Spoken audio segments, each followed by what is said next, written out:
మన హ్యూమన్ గట్లో అంటే ప్రేగుల్లో ట్రిలియన్స్ ఆఫ్ బ్యాక్టీరియా నివసిస్తూ ఉంటాయి. అవే మన టోటల్ బాడీ హెల్త్ని డిసైడ్ చేస్తాయి.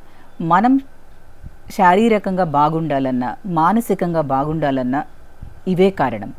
మనకు ఏదైనా జబ్బు వచ్చిందనుకోండి, గట్ హెల్త్ని కనుక కరెక్ట్ చేసుకుంటే, అంటే మనము తినేటువంటి ఫుడ్ని కరెక్ట్గా చేసుకుంటే 80% ఆఫ్ ద డిసీజెస్ని మనము కర్బ్ చేయొచ్చు. ఇందులో ఒక్కొక్క బ్యాక్టీరియాకి ఒక్కొక్క రకమైనటువంటి ఫుడ్ ఇష్టం ఉంటుంది, ఒక్కొక్క కలర్ ఇష్టం ఉంటుంది.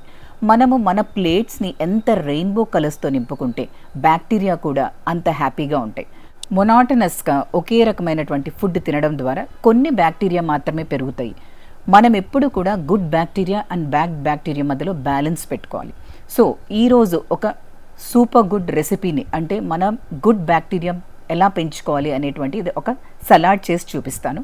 దీనికి కావాల్సినటువంటి పదార్థాలు: గుమ్మడికాయ, దీన్ని కొంచెం చిన్న చిన్న పీసెస్గా కట్ చేసుకొని బాయిల్ చేసుకొని పెట్టుకోవాలి. అలాగే యాపిల్ చిన్న చిన్నగా పీసెస్ కట్ చేసుకోవాలి. దానిమ్మ గింజలు, కొంచెం రోస్ట్ చేసినటువంటి పీనట్స్ శనక్కాయలు, అలాగే కీరదోస. దీనిపైన సాస్గా వేసేదానికి మిరియాలు, తెల్లగడ్డ, కొత్తిమీర, జీలకర్ర, నిమ్మకాయ, ఏదైనా ఒక ఆయిల్, ఆలివ్ ఆయిల్ అయినా తీసుకోవచ్చు లేదా కోకోనట్ ఆయిల్ అయినా తీసుకోవచ్చు. ఆ మాయిస్ట్నెస్ ఉండేదానికి సలాడ్కి మనము ఆయిల్స్ కొంచెం యాడ్ చేస్తాం. ఇప్పుడు ఒక మిక్సీ జార్లో కొంచెం జీలకర్ర, ఈ మిరియాలు, తెల్లగడ్డ, నిమ్మకాయ రసము, అలాగే తేనె అన్నింటినీ కలిపి మనము మెత్తగా పేస్ట్ లాగా చేసుకుంటాం. ఇక్కడ క్వాంటిటీ తక్కువ ఉండడం వల్ల ఇది మిక్సీ జార్ సరిగా తిరగలేదు. మనం కొంచెం క్వాంటిటీ ఎక్కువ వేసుకొని ఇది ఫ్రిడ్జ్లో కూడా కొన్ని రోజులు స్టోర్ చేసుకోవచ్చు. ఇప్పుడు దానిలో లైట్గా మనం కొంచెం సాల్ట్ కూడా యాడ్ చేసేయచ్చు. ఇప్పుడు ఈ మన సాస్ రెడీ అయింది కదా.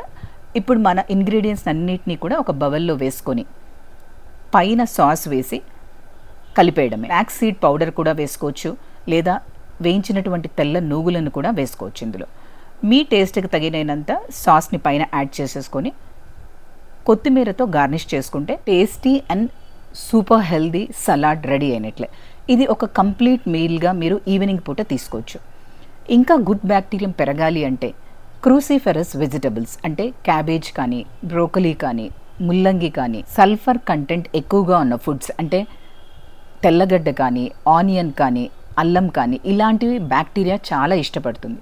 అలాగే పులిసినటువంటి ఫుడ్స్ అంటే ఫర్మెంటెడ్ ఫుడ్స్, పెరుగు, దోశ, ఊతప్పం, ఇలా మనం ఏవైతే పులియబెట్టి పిండిలను తయారు చేసుకుంటామో అవన్నీ కూడా బ్యాక్టీరియాకి చాలా ఇష్టము. సో ఈ విధంగా మన హెల్దీ బ్యాక్టీరియాని మనం మల్టిప్లై చేసుకుంటూ బ్యాడ్ బ్యాక్టీరియాని తగ్గించుకుంటూ, అంటే జంక్ ఫుడ్ కానీ, ఫ్రాగ్మెంటెడ్ ఫుడ్ కానీ, ఇన్ఫ్లమేటరీ ఫుడ్ కానీ వీలైనంత వరకు తగ్గించుకుంటూ మన గట్ బ్యాక్టీరియాని హ్యాపీగా పెట్టుకోవాలి.